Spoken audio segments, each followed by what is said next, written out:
Hello, this is Alex.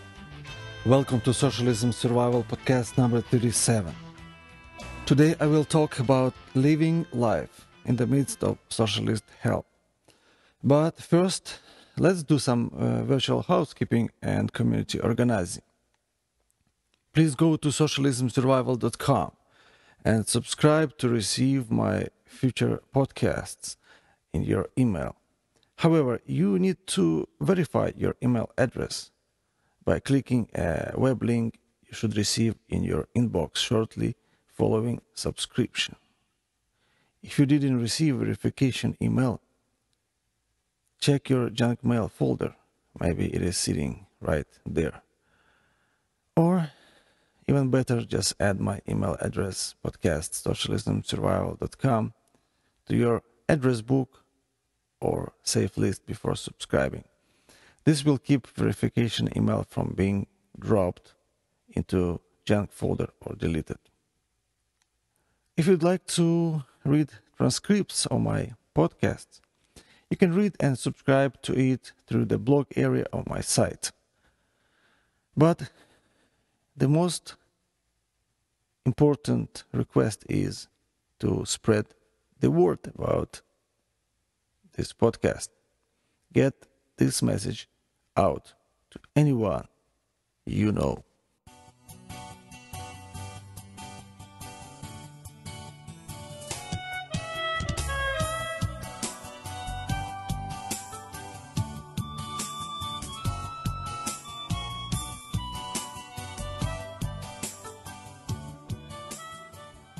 While in previous podcasts, my main focus was on the painful lessons of socialism survival history, I am now entering second phase of this show, where you'll hear more on positive side of socialism survival. I'm not saying socialism has anything positive or good, as it is an evil ideology, but my point is you can live life in the midst of socialist hell. Your life can even be better and brighter while you daily walk through the valley of the shadow of death. Yes, it is dangerous and not everyone will survive, but your life will have more meaning and purpose, no matter how long you will live.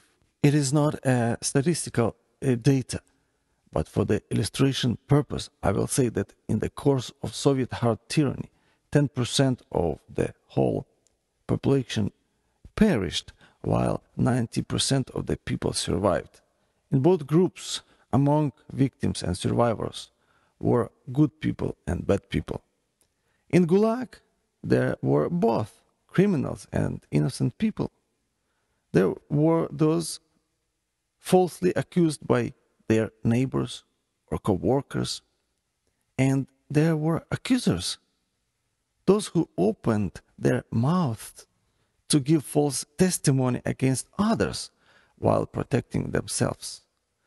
In the next 30 minutes, you will learn a lesson, how you can be a better person, how you can live a beautiful, meaningful life without compromising your faith and ideals, without bowing down to the beast and conforming to his system called socialism. Last week, I had opportunity to listen to my kids' Bible class. While they were taught from the book of Daniel, I thought that the stories from that book fit perfectly this podcast. In the first story, which is in the chapter 1, we find 4 young Jewish men, Daniel, Hananiah, Mishael, and Azariah, to whom the chief official gave new names. To Daniel, the name Belteshazzar, to Hananiah, Shadrach, to Mishael, Meshach, and to Azariah, Abednego. While in Babylonian captivity, they refused to eat unclean food, risking severe punishment. However, because they were faithful to God and His commandments, God had caused the chief official to show favor and sympathy to Daniel and his friends. As the result of putting God first, they were healthier and wiser than anyone else. When the king talked with them, and he found none equal to Daniel, Hananiah, Mishael, and Azariah, so they entered the king's service. In every matter of wisdom and understanding about which the king questioned them, he found them 10 times better than all the magicians and enchanters in the whole kingdom. In second story, chapter 2, Daniel was inspired by God to interpret king's dream, saving the lives of many wise men who couldn't do that and achieving for himself and his friends high positions in Babylonian government. In third story, chapter 3, Shadrach, Meshach, and Abednego refused to obey king's order and didn't bow down before the golden statue. That made king furious, and his attitude toward them changed. He ordered the furnace heated 7 times hotter than usual and commanded some of the strongest soldiers in his army to tie up Shadrach, Meshach, and Abednego and throw them into the blazing fire. The king's command was so urgent and the furnace so hot that the flames of the fire killed the soldiers who took up Shadrach, Meshach, and Abednego. And these 3 men, firmly tied, fell into the blazing furnace. Then King Nebuchadnezzar leaped to his feet in amazement and asked his advisors, "Weren't there 3 men that we tied up and threw in the fire?" They replied, "Certainly, O king." He said, "Look, I see 4 men walking around in the fire, unbound and unharmed, and the 4th looks like a son of the gods." Nebuchadnezzar then approached the opening of the blazing furnace and shouted, "Shadrach, Meshach, and Abednego, servants of the Most High God, come out! Come here!" So Shadrach, Meshach, and Abednego came out of the fire, and the satraps, prefects, governors, and royal advisors crowded around them. They saw that the fire had not harmed their bodies, nor was a hair of their heads singed. Their robes were not scorched, and there was no smell of fire on them. Then Nebuchadnezzar said, "Praise be to the God of Shadrach, Meshach, and Abednego, who has sent his angel and rescued his servants. They trusted in him and defied the king's command and were willing to give up their lives rather than serve or worship any god except their own God. Therefore, I decree that the people of any nation or language who say anything against the God of Shadrach, Meshach, and Abednego be cut into pieces and their houses be turned into piles of rubble, for no other God can save in this way." Today, I will discuss 3 key elements that are one in each story. Each element can be described by one word, which I present to you in the order of these stories. First is favor, second is solution, and third is salvation. All of these 3 elements are important for surviving socialism. Let's look how they worked in Soviet socialistic environment. I survived, and then we'll see how it can work in America and around the globe for my international listeners. Although historical situations and challenges are different, having favor, solution, and salvation is as important as it was then. And as in the book of Daniel, the condition for exercising these elements is the same. You have to be a man or woman of God. In first story, favor, Daniel and his friends, they were firm in their position and determined to stay faithful to God and his commandments. They agreed for their position to be tested by the chief official, who was impressed by the results. This is the kind of favor when you don't need to bend down and appease or to compromise your faith and moral principles in order to have favorable results. Unlike in the story of Daniel, Soviet believers didn't get favor of being promoted to the position of power in government because the major condition for such promotion was being member of Soviet Communist Party. But believers neither wanted nor sought any position in government. The favor worked more often on a smaller scale. For example, because we as a family had our neighbors' favor, they didn't report to KGB secret religious meetings in our house. As I mentioned in one of my previous podcasts, collective farm chairmen favored believers for temporary construction work that was paid by cash because of discipline, quality, and high work ethics. Because of time shortage, I will limit to these two examples, but having favor in such cases was crucial in surviving Soviet socialism, both physically and spiritually. In second story, the king was greatly disturbed by his dream. He needed solution that none of his kingdom's wise men could provide. That made king furious, and he commanded to kill all wise men.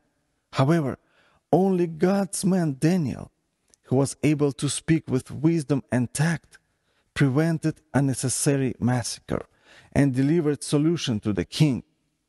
If you are a man or woman of God, he can use you as the only solution for socialism's problems.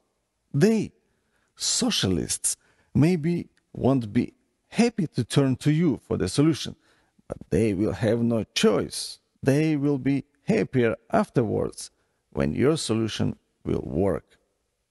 In Gulag camp, where my grandfather was imprisoned, chief officer needed personal cook.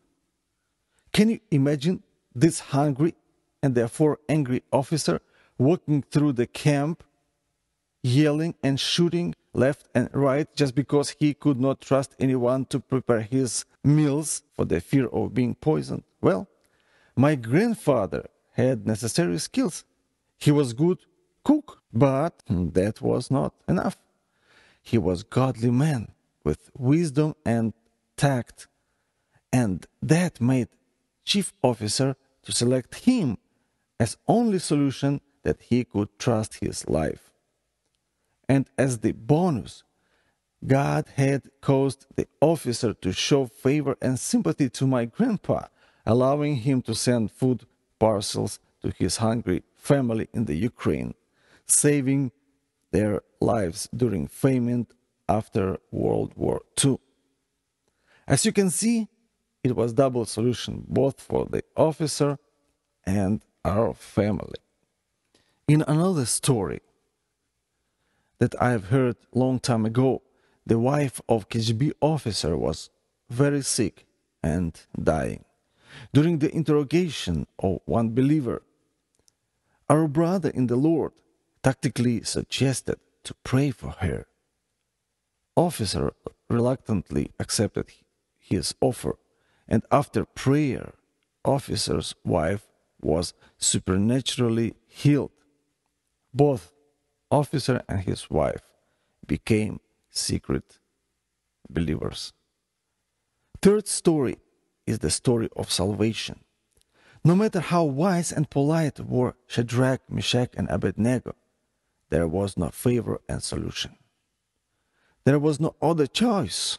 Either worship the idol or die.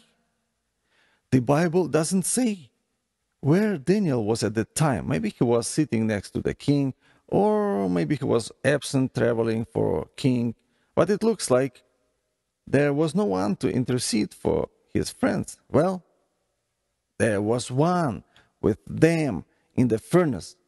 His name is Yeshua, which in Hebrew means salvation. Whether you believe he was the angel or the Son of God, he was there, Yeshua, there, salvation.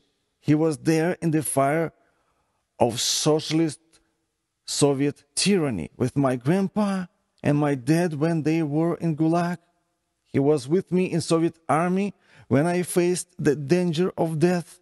He saved me in Soviet psychiatric institution from being turned into vegetative state. There were many other situations and will be many in the future when nothing else would work but the miracle of salvation. Let's turn now to modern days. What we can see in America today and what is coming. Socialism is integrated now in every main structure of this society, like government, education, healthcare, financing, etc. Nobody seems to know what to do to reverse decline towards hard tyranny. Let's say another political side wins both congressional and presidential elections. What will happen next? Probably after a splash of political activity, this newly elected elite will put a pacifier in your mouth and say, "Go sleep, baby. From now on, we'll take care of you." This pacifier will be in repealing of universal healthcare bill or changing it to a small degree of taking away your freedom that will look bearable for the majority of country's population. But I doubt they will do something to eliminate a federal income tax and IRS. It's hard to believe that they will downsize government-controlled public education, allowing more opportunity for the private sector. And it sounds more like a fairy tale to dream about restoring gold standard to US dollar. These are just a few examples or details of a bigger picture that never was touched or repainted by previous Republican presidents and Republican-controlled Congress. Whether there is a socialism advancement conspiracy between both sides or not, but it looks like for every pound placed on a left side of political scales, there is only 9/10 of a pound on the right side, thus allowing socialist left to slowly take more of these countries and its people. If it will keep going that way, soon this country will resemble my former motherland, the Soviet Union. And if you do not learn any lesson now, you will arrive there unprepared and without favor, solution, and salvation. You'll have less chances for survival. I'd like to encourage all of you to get really serious about your relationship with God. I encourage you to acquire some unique but important skills that can make you the only solution for the problems that even the socialist elite will face. Prepare for simple life without cars and laptops, but with many physical and moral challenges. Yes, we lived that kind of life back in Soviet Union. Yes, we didn't have a lot of stuff, but people were close to each other, much closer than here, with loving words and actions enriching one another. Those of us who weren't killed by persecutions were made stronger in our faith, hope, and love. Yes, I know, it may remind you Nietzsche quote, "I don't care. All I care is my family and you, your survival and well-being. I'd like to finish with paraphrasing Hebrew 11:38 by saying, following God, walking in His ways, you may be the one of whom the world is not worthy, wandering in deserts and in mountains and in dens and caves of the earth. But you will be worthy of Him. He will accept you in His heavenly kingdom. If none of the described solutions will work. Dear friend, thank you for listening to this podcast. Please come back next week. As always, this is the voice of common sense, your Socialism Survival host, Alex.